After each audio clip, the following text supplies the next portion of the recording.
Again, in those days, there came to me a letter from Adares, the king of the Arabians, saying, To King Solomon, greeting. We have heard of the wisdom that has been given to thee, and that thou art a compassionate man, and that thou hast power over all spirits that are in the air, or on the earth, or under the earth.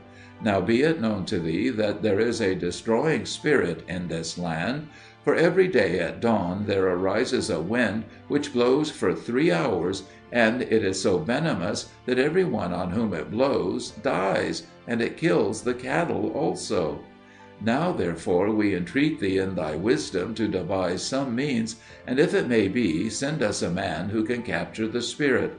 And if thou canst do so, then I and my people will be tributary unto thee, and Arabia shall keep peace with thee.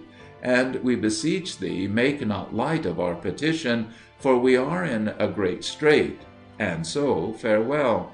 When I had read this letter, I folded it up again and gave it to my chief counselor, saying, Bring it again to my remembrance after 7 days.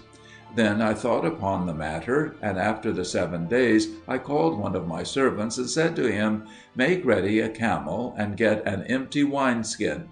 And he did so. Now the wineskin was made of a whole hide of a beast, so that it had the upper parts of the 4 legs remaining upon it, the legs being sewn up, and the neck open. I said to him further, Take this ring, and go into Arabia, to the place where the venomous wind blows, and take the skin, and hold the ring in front of the mouth of the skin towards the wind, so that the wind shall blow through the ring. And when the skin is blown up, you will know that the demon is inside it. Then hasten and tie up the neck of the skin, and seal it with the ring, and put it upon the camel, and bring it to me.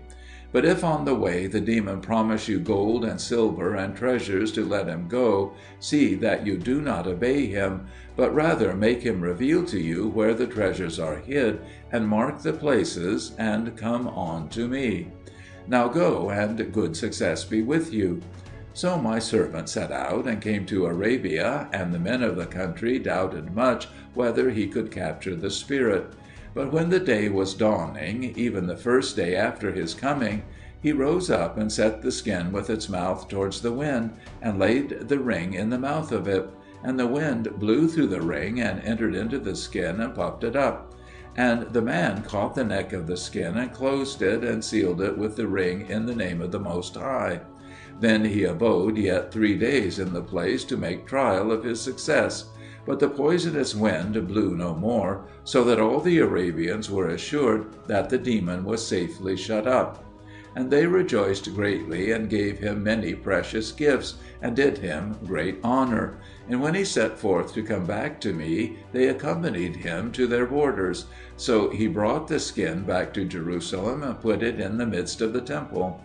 Now at this time I, Solomon, was somewhat troubled, because I had a great stone made ready to be placed upon the corner of the temple, and none of my workmen and none of the demons were able to lift it and set it in its appointed place.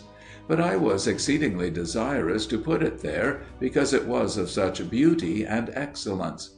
And on the morning after my servant was come back out of Arabia, I went down to the temple, thinking by what means I could lift the stone. And as I entered the temple, I saw the skin, and it rose up and hopped 7 paces, and fell on its face, and did obeisance to me. And I marveled, and bade it stand up, and it stood on its feet, puffed up with wind. Then I asked, Who are you? And a voice answered me from within the skin, I am Ephippas, who dwell in Arabia. And I said, What can you do? And it answered, I can overturn kings' palaces, and wither the green trees of the wood, and I can move mountains. Then I said, Are you able to move this stone, and lift it up and set it upon the corner of the temple?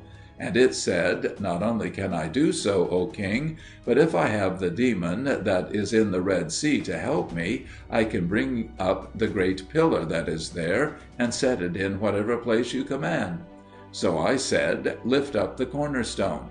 And the skin first of all became flattened, as if the wind was gone out of it, and slipped itself under the stone, and then it blew itself out again, so that the stone was lifted up upon its back, and it walked upon its stumps, bearing the stone, to the ladder, and climbed up, and set the stone safely in its place upon the corner of the temple, and I was greatly rejoiced, and all Jerusalem with me. After that I sent Ephippas to fetch to me the demon that is in the Red Sea, and commanded them to bring with them the great pillar. And after a while I saw the pillar being borne through the air, and was astonished at the strength of the two demons.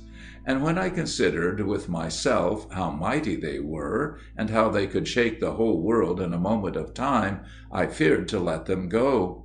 I made therefore a circle about them in the air with my ring, and said, "Stay there."